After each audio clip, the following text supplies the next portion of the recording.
Subscribe करें और bell दबाएं ताकि कोई खबर रह न जाए।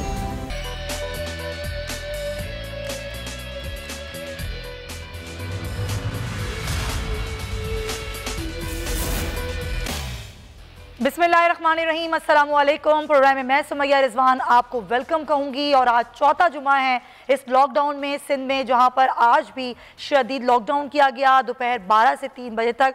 और इस दौरान जो सड़कों पर जो लोग निकलते हैं और जिनमें लोग जो मुस्तस्ना होते हैं इस लॉकडाउन में, उनको भी आज इस्तिस्ना हासिल नहीं था। इसी सूरत हाल के पेश नज़र और अभी आपने सुना कि वज़ीर आला सिंध ने जो कल रात 12 बजे एक वीडियो पैगाम दिया, उन्होंने कहा कि क्योंकि सूरत हाल सही नहीं है तो तरावियाँ जो हैं वो नहीं हो सकती हैं और सिंध में तरावियाँ नहीं होंगी, सिर्फ मस्जिद इंतज़ामिया को तरावी पढ़ने की इजाज़त होगी। इसी पर हम बात करेंगे और आज इसी मौजू से सूरत हाल पर बात करेंगे। हमारे साथ मौजूद हैं चेयरमैन इस्लामी नज़रियाती कौंसिल क़िबला याद साहब। बहुत शुक्रिया क़िबला याद साहब आपके वक्त का। सर, इस पर बहुत तनकीद भी सिंध हुकूमत पर की जा रही है कि 3 सूबों में तो हो रही है नमाज तरावी, लेकिन सिंध हुकूमत ने यह फैसला किया कि सूरत हाल ठीक नहीं है तो तरावी नहीं हो सकती। सर, मैं आपकी रहनुमाई चाहूँगी कि लोग इस वक्त जज्बात का शिकार हो रहे हैं।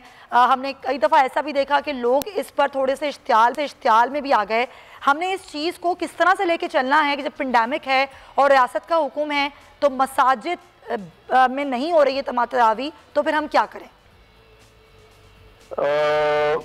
बड़ी मेहरबानी, आपने बहुत अहम मौजू पर राब्ता किया। ये वाकई एक बहुत मुश्किल सवाल है और ईवान सदर में 18 अप्रैल को और वजीर आज़म हाउस से 20 अप्रैल को उलमाए किराम के साथ इस बात पर मुशावरत हुई थी कि कुछ एहतियाती तदाबीर के साथ तरावीह की इजाज़त दी जाए, लेकिन उसमें एक नुक्ता नंबर 20 भी शामिल था कि अगर किसी मौके पे ये महसूस हो कि इसकी वजह से कोरोना फैल रहा है या एहतियाती तदाबीर पर अमल नहीं किया जा रहा तो हुकूमत को इस बात की इजाज़त होगी कि वो अपनी पॉलिसी को रिव्यू कर लें। तो अब लगता ऐसा है कि 18वीं तरमीम के तहत सूबाई हुकूमतों को जो इख्तियारात हासिल हैं उसकी वजह से सिंध हुकूमत ने एक मुख्तलिफ फैसला किया है। बेहतर ये होता कि सिंध हुकूमत उलमाए किराम के मशावरत के साथ ये फैसला करती। वैसे तो 25 मार्च का जो एलामिया है उलमाए किराम का, तो उसमें तो आवाम को ये मशवरा दिया गया है कि वो होम वर्शिप की तरफ आए, घरों में इबादत करें। तरावीह के सिलसिले में भी यही हिदायत थी और 2 अप्रैल और 9 अप्रैल को इस्लामी नजरियाती कौंसिल ने भी यही मशवरा तश्कील दिया था कि मौजूदा सूरत हाल में बेहतर यह है कि एहतियाती तदाबीर का तकाजा और एहतराम करते हुए लोग होम वर्शिप की तरफ आए, घरों के अंदर इबादत अदा करें। तो क़िबला याद साहब, ज़ाहिर है आपने जिस तरह आपने स्टार्ट में कहा कि मुश्किल वक्त है, तब्दील हो रहे हैं तमाम तर चीज़ें, तो यहाँ पर भी ज़ाहिर तब्दीली है, रहमतों का बरकतों का महीना है, घरों में इबादतें करें। आप भी इस बात पर जोर दे रहे हैं। तरावियों का एहतमाम की बात अगर हम करें कि ठीक है मसाजिद में तो नहीं हो रही, लेकिन माशाल्लाह हमारे मुल्क में बहुत लोग हाफिज़ कुरान हैं और घरों में या फिर कम्युनिटी हॉल में या फिर अपार्टमेंट्स में ये तरावियों का एहतमाम किया जाता है। असल मकसद है कि मजमा ना हो, लेकिन अगर यहाँ मजमा होगा और इस तरह तरावियाँ होंगी तो इसका जिम्मेदार फिर कौन होगा? नहीं, वो जो मस्जिद के बारे में कहा गया है उसका ये मतलब नहीं कि मस्जिद के अलावा आप फिर कम्युनिटी हॉल्स में या घरों के अंदर मजमा बना लें। उसमें यही था कि फिर आप इनफरादी तौर पे नमाज अदा करें, नवाफिल अदा करें, या मसलन घर के अंदर जो अफराद हैं, बेटे हैं, बेटियां हैं, ख्वातीन हैं, उनको मिला के एहतियाती तदाबीर के साथ और फासले के साथ। तो ये बुनियादी बात है कि एहतियाती तदाबीर को किसी तरीके से भी तर्क ना किया जाए, क्योंकि ये कोई ऐसा मसला नहीं है कि इसमें आप कोरोना जो है वो किसी का ख्याल नहीं रखता। हमने मुकम्मल तौर पे इंसानी जान का जो तहफ़्फ़ुज़ है उसको अव्वलीन मकसद बनाना है। अच्छा, वो तो आपकी बात बिल्कुल ठीक है कि हमने इंसानी जान का तहफ़्फ़ुज़ करना है, लेकिन यहाँ पर एक अजीब सूरत हाल पैदा हो गई क़िबला याद साहब कि सिंध में तो मुकम्मल तौर पर ही पाबंदी की गई और कहा गया कि तरावियाँ नमाज तरावी मस्जिद में नहीं होगी। पंजाब में तो हो रही है, SOPs पर अमल किया जा रहा है, लेकिन पंजाब हुकूमत ने कहा कि जो बगैर सहन वाली मस्जिद हैं वहाँ पर नमाज तरावी नहीं होगी। अब ये जो एक परेशानी वाली सूरत हाल है, उलमा भी कुछ नाराज़गी का इजहार कर रहे हैं। आपको नहीं लगता कि यहाँ पर एक कन्फ्यूजन एक आम आदमी पैदा हो रही है? मोहतरमा, आपको अंदाजा है कि ये 3 अमेंडमेंट की वजह से ऐसा ही होगा। मुख्तलिफ सूबे अपने हालात के मुताबिक मुख्तलिफ फैसले करेंगे।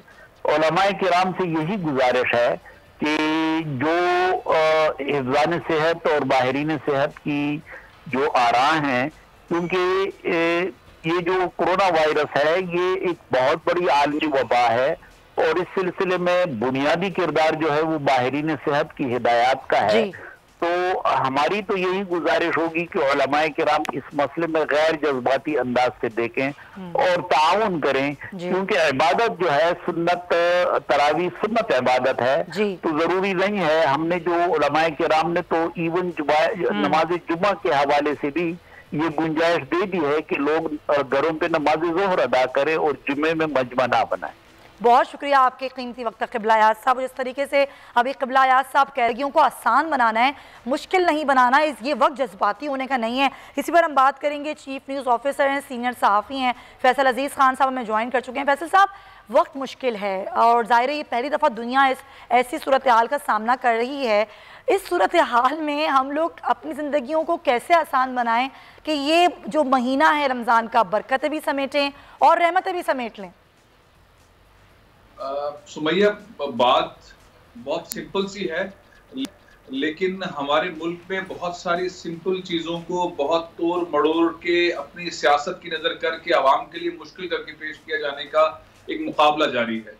और जब इतने बड़े पैमाने पर उलमाए कराम से गुफ्तगू हो गई, वफाक ने गुफ्तगू कर ली, एक सहल अंदाज गुफ्तगू हो गई, सदर मुमलिकत ने गुफ्तगू कर ली, वज़ीर आज़म ने गुफ्तगू कर ली, सीएम हाउस के अंदर इजलास हो गए, टोटल इजलास हो गए और एक तय कर लिया, दस्तखत हो गए, अनाउंसमेंट हो गई और एक तमाम मकातब फिक्र के उलमाए कराम मुत्तफिक हो गए।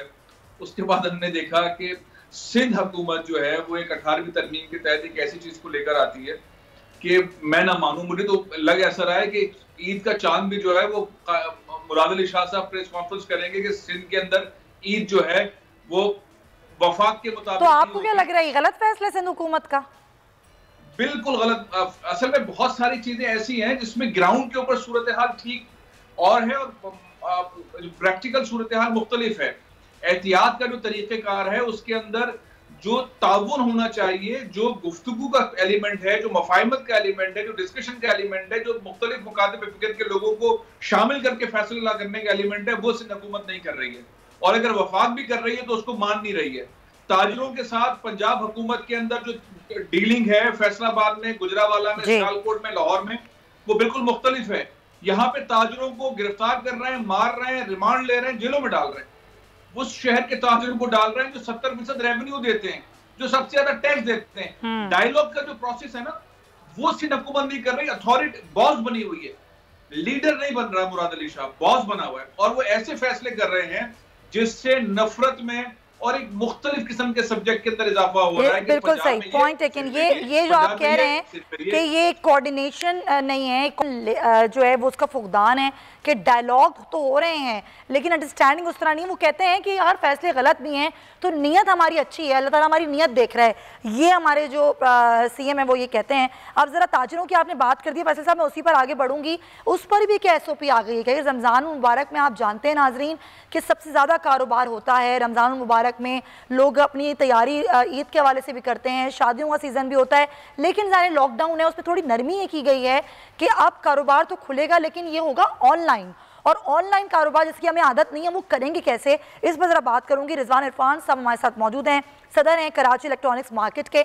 बहुत शुक्रिया रिजवान साहब। ये जो अब ऑनलाइन कारोबार की परमिशन दी है, यकीनन कुछ ना कुछ होमवर्क तो आप लोगों ने किया होगा, मीटिंग में भी SOP तय हुई होगी। अब ये होगा कैसे, ये ऑनलाइन कारोबार कैसे करेंगे आप लोग?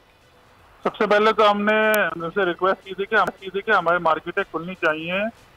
जो उन्होंने एक बनाया था कि भाई हफ्ते में जो है 2 दिन खुलेगी मार्केटें, लेकिन उसके बाद जो है फिर ये जो है कोरोना के जो है फैलाव बढ़ गया। फिर उसके बाद डॉक्टर साहिबान जो है वो सामने आए, उसके बाद जो है उन्होंने गवर्नमेंट जो है बैकवर्ड हुई। हमने इसके अलावा एक और भी कहा था, उनसे रिक्वेस्ट की थी कि ऑनलाइन में है लोगों का कारोबार खुलने की इजाजत दी जाए ताकि लोग अपना सामान बेच सके। क्योंकि 1 महीने 6 दिन हो गए हैं लॉकडाउन को, सारा कारोबार का जो है खत्म हो गया, लोगों का कैश फ्लो खत्म हो गया। उन्होंने इस बात पे जो है अमल दरामद शुरू किया कि भाई पीर से तकरीबन जुमरात तक जो है जी तो तमाम सेक्टर, तमाम कारोबारी अफराद जो है वो ऑनलाइन सामान बेच सकेंगे। इसमें इलेक्ट्रॉनिक्स के अलावा सारी चीजें, ये चीज नहीं, सब चीजें जो है वो बेच सकते हैं। लेकिन इसका ये होगा कि भाई आप दुकान के अंदर एक आदमी बैठा होगा और वो जो है रिजवान साहब ये जरा बताएं, इलेक्ट्रॉनिक्स के अलावा यानी कि इलेक्ट्रॉनिक्स मार्केट में नहीं होगा ऑनलाइन? सब नहीं, इलेक्ट्रॉनिक्स मार्केट समेत तमाम कारोबार। हौसला अफजा खबर है, चले कुछ ना सही कुछ तो सही, तो कोई मैकेनिज्म क्या होगा? कुछ आंसू तो पहुंचे उन्होंने, कुछ आंसू तो हमारे पहुंचे, लेकिन हमारा जो सिलसिला है 15 दिन आगे जो है कारोबार होता है ईद में, क्योंकि पूरे साल की जो है लोग, तो उसकी वजह से भी लोग परेशान है। हमने उससे रिक्वेस्ट की कि 15 रमजान से ये कारोबार जो है जारी रखा जाए कंटिन्यू, और उसके कोई टाइमिंग बना दी जाए ताकि लोगों का रश भी ना हो और कारोबार भी जारी रह सके। लेकिन अब आगे देखते हैं क्या होता है, लेकिन लोगों का ज्यादातर इशारा ये कि कारोबार होना चाहिए 15 तारीख के बाद कंटिन्यू। अच्छा रिजवान साहब, थोड़ा सा आसानी के लिए बता दें, अब ज़ाहिर जो लोग हैं, खरीदार हैं, वो किस तरीके से खरीदारी कर सकेंगे, पेमेंट का तरीका कार क्या होगा? आप लोगों ने इसके लिए भी तो कुछ मैकेनिज्म बनाया होगा? बिल्कुल मैकेनिज्म बनाया, क्रेडिट कार्ड से, डेबिट कार्ड से जो है भी कर सकते हैं। इसके अलावा कैश भी दे सकते हैं, लेकिन कैश जो है वो कहते हैं कि लिफाफे के अंदर होना चाहिए, जो लिफाफा जो है वो अंदर जो है आप दे सकते हैं। कैश जो है ज्यादा कोशिश नहीं करें लोग, और ये वॉकिंग कस्टमर के लिए नहीं, सिर्फ तो कीमतें कंट्रोल होंगी रिजवान साहब, ये तो नहीं होगा कि अगर ऑनलाइन कारोबार होगा तो कीमतें आप लोग बढ़ा देंगे, इसलिए तो कोई परेशानी नहीं होगी लोगों को? नहीं, कीमतें तो आप देख सकते हैं, कारोबार तो बिल्कुल खत्म है। जो लोग के पास माल है वो बेचने की कोशिश करेंगे लोग, बिल्कुल सही, बढ़ाने का तो सवाल ही पैदा हो। हमारे पास तो माल है लेकिन जो है खरीदार नहीं है। अब जो है मेन मकसद ये है कि कारोबार थोड़ा बहुत तो शुरू होगा, लेकिन गवर्नमेंट से हमारी ये रिक्वेस्ट है कि कारोबार जल्द से जल्द रवा किया जाए ताकि तमाम लोग कारोबार कर सकें, और चूंकि कस्टमर हमारे यहाँ लोग जो है वॉकिंग कस्टमर ज्यादा होता है। अरे तो जमील परते साहब से आज हमारी बात हुई थी, तो उनका ये कहना था कि अभी हमारी इस पर बात चली कि छोटे दुकानदारों के लिए 2-4 रोज में दुकानें खुल जाएं, तो क्या ऐसी भी कोई बात हुई है कि कहीं लग रहा है नरमी दिखाएगी हुकूमत और शायद मार्केट खुल जाए? नहीं, 2-4 दिन की बात तो नहीं, मैं बात बात करूंगा, सच बात करूंगा, क्योंकि मुझे घुमा फिरा के बात करने का शौक नहीं है। जो चीज हो रही है वो बताऊंगा आपको, और जो चीज करना चाहते हैं हम वो बताएंगे। हम चाहते हैं कारोबार खुले, हम अपना सेफ्टी मेजर भी लें, अपना कारोबार भी करें और लोगों को भी महफूज करें और अपने आप को महफूज रखें।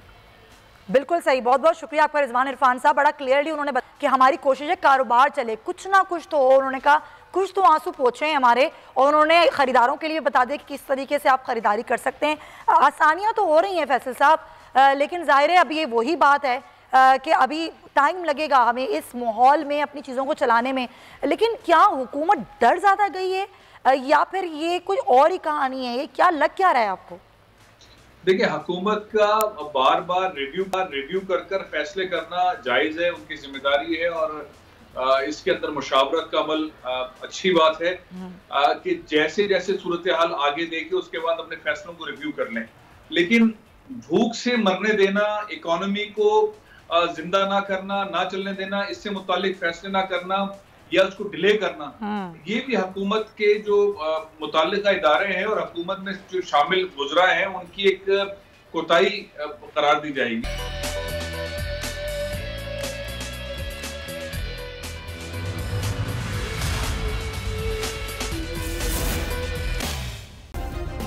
सब्सक्राइब करें और बेल दबाएं ताकि कोई खबर रह न जाए।